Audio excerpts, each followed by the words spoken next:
بزرگتر از بین شما خردتر شود، خواجه غلام شود. خود بگوید که بزرگتر کیست؟ آن که در سر سفره نشسته یا آن که خدمت او بجا آورد؟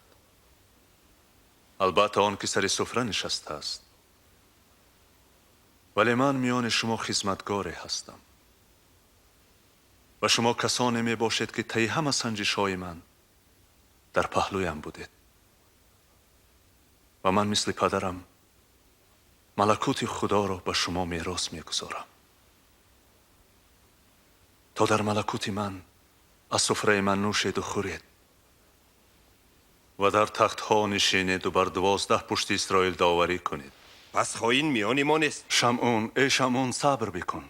شیطان میخواهد شما را بیازماید، نیک را از بد جدا کند، چنان که برزگر گندم را غربال میکند. لیکن دعای جانت را کردم تا ایمانت قوی باشد و چون برگشتی برادران خود را استوار کنی. استاد، من حاضرم با تو به زندان بروم یا کشته بشوم. همین سحر شمعون، تا جیغ خروس تو 3 بار این کار خواهی کرد که مرا میدانی.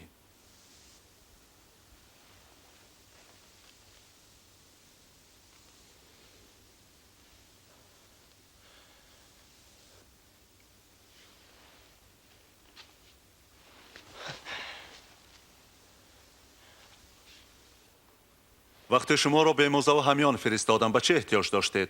نه، احتیاجی نیست. اکنون هر که انبان و همیان دارد باید بگیرد، هر که ندارد جامعه خیش فروشد و انبان بخرد. و شما بگویم که در مصحف ثبت است او از جمله اشرار دانسته شد و آنچه در خصوص من نوشته است رخ می‌دهد. نگر، این 2 کارد است استاد.